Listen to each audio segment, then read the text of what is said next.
साहिल के सुकून से किसे इनकार है। साहिल के सुकून से किसे इनकार है, लेकिन तूफान से लड़ने का मजा ही कुछ और है। वेलकम बैक स्टूडेंट्स, एचआर में एक बार फिर से स्वागत है आपका।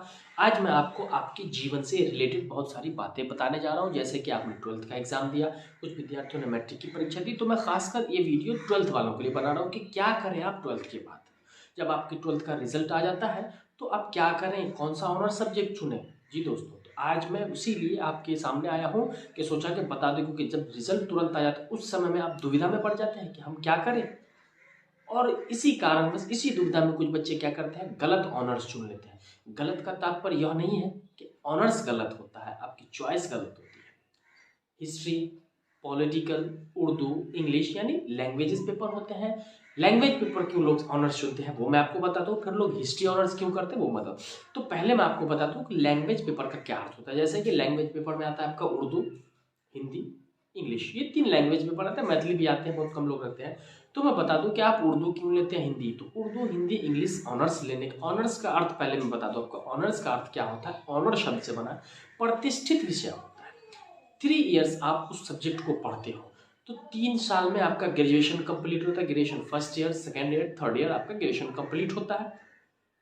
तो लैंग्वेज पेपर यानी उर्दू, हिंदी, इंग्लिश लेने का तात्पर्य यह है कि आप कहीं ना कहीं उस लैंग्वेज पेपर में महारथी बनेंगे।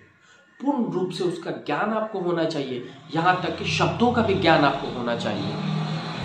आपको शब्दों का भी ज्ञान होना चाहिए। और मैं बता दूं कि अगर आप उर्दू ऑनर्स लेते हैं, हिंदी ऑनर्स, इंग्लिश ऑनर्स, तो आप स्पेशलिस्ट जब ग्रेजुएशन करते हैं, ग्रेजुएशन के बाद अगर आप पीजी कर लेते हैं, पीजी या पोस्ट ग्रेजुएट कर लेते हैं, उसी पीजी के अंतर्गत आ जाता है एमए आता है, एमकॉम आता है, एमएससी आता है। एमए का अर्थ master of arts, MSc master of science और एमकॉम मास्टर ऑफ कॉमर्स होता है। अगर आप पीजी कर लेते हैं तो इसके बाद आप क्या होते हैं, कहीं ना कहीं आप लेक्चरर बनने की इच्छा में है। तो लैंग्वेज पेपर लेने का अर्थ ये होता है कि आप लेक्चरर बने, यहीं से आप प्रोफेसर बनेंगे, फिर पीएचडी करेंगे, डॉक्टर ऑफ फिलोसफर बनेंगे।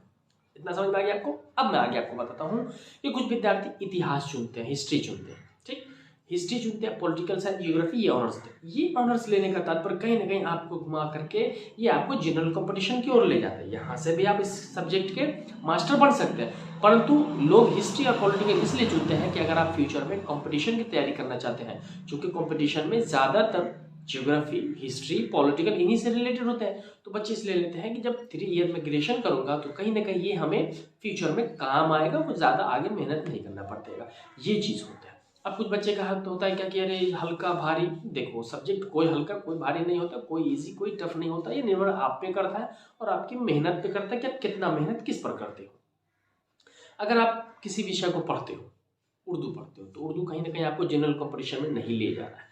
आप अगर उर्दू लैंग्वेज लेते हो, आप कहीं हिंदी लैंग्वेज लेते हो, आप कहीं इंग्लिश लैंग्वेज लेते हो, तो लैंग्वेज पेपर कंपटीशन की ओर नहीं ले जा रहा। आपको कंपटीशन में आपके लैंग्वेज से बहुत कम सवाल लेंगे।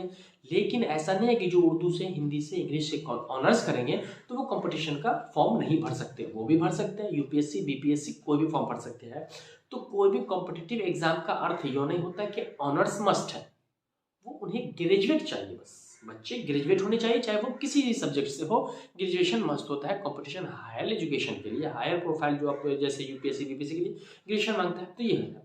तो इसलिए आपको सोच समझ करके ऑनर्स सब्जेक्ट चुनना है। आप उर्दू लेना चाहते हो तो उर्दू 3 साल, आप मुस्लिम हो उर्दू लोगे तो उर्दू के महारथी होगे। तो उर्दू जबान मीठी जबान है, बहुत अच्छी जबान है, उर्दू की ज्ञान आपको हो जाएगी। तो आप जो आपके जबान से जो अल्फाज निकलेंगे लोग मोती की तरह समझेंगे, उन्हें कि वाह कितनी खूबसूरत आवाज़ है। क्योंकि उर्दू, एक शेर भी कहा है कि मैं उर्दू का मुसाफिर हूँ, यही पहचान है मेरी, जिधर से भी गुजरता हूँ सलीका छोड़ जाता हूँ। तो उर्दू सलीके की जबान है और ये अच्छा। हिंदी लेते हैं तो हिंदी के तात्पर्य से आपको हिंदी में हिंदी का ज्ञान आ जाता है, व्याकरण की शुद्धता आती है। इंग्लिश लेते हैं तो English is an international language, it should know everyone in this world and this is your student time. You will have to know this because without English you can't tour anywhere. In this India, I say that in India there's a lot of many states in India, and you will go Karnataka, anywhere English is must. So without English you can't walk one step. Yes dear, I say to you, without English you can't walk one step except Bihar, because I also went many states, so I give you my experience. इसलिए दोस्तों, अगर आप कोई भी विषय लेते हैं तो आप पहले ये तय करेंगे कि इन फ्यूचर आपको करना क्या है। जनरल कंपटीशन में जाना है, बैंकिंग में जाना है, आपको कहीं जाना है, तो आपको उस हिसाब से सब्जेक्ट चुनना है। और अगर जो भी सब्जेक्ट्स आपने ले लिया उसके बाद आपको क्या करना है, सब्जेक्ट नहीं चुनना है। क्योंकि कहा जाता है कि आप जिसे चाहते हैं अगर वो न मिला तो जो मिल गया उसे ही चाहने की कोशिश करो, तो उसे ही चाहने लगो। आप अगर जिसे चाहते हो वो नहीं मिला आपको तो फिर जो मिला है उसे ही चाहो। यानी कि अगर आपने ऑनर्स सब्जेक्ट ले लिया, आपको लगता है मैंने अकाउंट ले लिया, मैंने उर्दू ले लिया, नहीं लेना चाहिए, अब पछताना नहीं है। आप उसी के महारथी बन जाओ, जो आपके पास है उसी को मस्त कर दो और उसी में आप रच दो। रटो नहीं, इतिहास रचो, रटना नहीं है। और आपको कहीं ना कहीं फोकस लेके चलना है, आपको फोकस लेना है। और पेरेंट्स या फिर मोहल्ले पड़ोस आप फेलियर हो गए तो फेलियर की मतलब आलोचना जीवन भर करता रहा है, करते रहेंगे। लोग तो ईश्वर को कहते हैं, तो फर्स्ट अटेम्प्ट फेलियर हो जाते हैं तो आपको अगर कोई कुछ बुरा भला कहता है तो आपको सुनना होगा, बिकॉज यू आर फेलियर, आप फेल हुए हैं। और लोग जीवन में जो फेलियर होता है वही आगे, क्योंकि फेलियर एक दुख है और जिसके अंदर दुख होगा ना जीवन में वही व्यक्ति सफल होता है। तो मैं उम्मीद करता हूँ कि आप ऑनर्स सब्जेक्ट जो 12th वाले लेंगे वो आप समझ चुके होंगे। आगे मैं मैट्रिक वालों के लिए अलग से वीडियो बनाऊंगा। और मैं तो ये कहूँगा कि ज़्यादा से ज़्यादा विद्यार्थी शिक्षक बने। मैं खुद एक शिक्षक हूँ और आपको मोटिवेट करता हूँ कि टीचर बनो। हमारे समाज को अच्छे टीचर की बहुत ज़रूरत है। और आज के विद्यार्थी आप हो ना, आपके अंदर टैलेंट है, आप कुछ कर सकते हो। लोग टीचर को थोड़ा मतलब समझते हैं कि ये क्या यार पढ़ लिख करके टीचर है। अरे टीचर नहीं होता तो आप भी तो नहीं पढ़ पाते ना। ये डॉक्टर, वकील, इंजीनियर, पायलट वगैरह जो भी होते हैं सबको टीचर ही बनाता है, तो आप क्यों नहीं टीचर बनते। टीचर तो बहुत हैं हमारे समाज में। एक अच्छे और शिक्षित और ऑनरेबल शिक्षक की बहुत ज़रूरत है। तो मैं ज़्यादा से ज़्यादा चाहूँगा कि आप शिक्षक बने। हाँ, शिक्षक पैसा कम कमाते हैं, ऑनर कमाते हैं, दिलों में घर बनाते हैं शिक्षक। तो मैं आशा करूँगा कि बहुत सारे विद्यार्थी शिक्षक की और अलग अलग डिपार्टमेंट जाओ और अपने जीवन को कहीं ना कहीं स्टे करो। Don't think what happen in your future, because you are not a future director. You should think only for present. If your present is good, your future will be absolutely will brightness and good. It's my hope and my prayer. So I'm thinking you all have understand. You all have understood my what I want to say to you. मैं जो कहना चाह रहा हूँ आपको, मैं क्या समझाने की कोशिश कर रहा हूँ, ये आप समझ गए होंगे कि जब भी आपका 12वीं का रिजल्ट आएगा तो आपको प्रतिष्ठित विषय यानी ऑनर्स क्या लेना है, कैसे लेना है, आपको जीवन में क्या करना है, अभी से आप सोचो।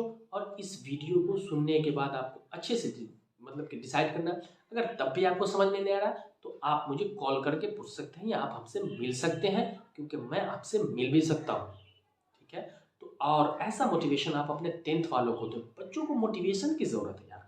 आपके पास जो ज्ञान है ना, ज्ञान बांटो। ये ज्ञान एक ऐसी चीज है, बांटने से कभी कमता नहीं, यही तो बढ़ता है। एक शिक्षक पूर्ण कैसे बनता है, हर दिन वो अलग अलग विद्यार्थी को पढ़ाता है और उसका जो ज्ञान होता है वो शिक्षक के पास आ जाता है, जिसके कारण से शिक्षक एक समुंदर बन जाता है। शिक्षक एक समुंदर बन जाता है और अस्थायी होता है। So don't think what happen in your future, what is present, and complete your and purify your present.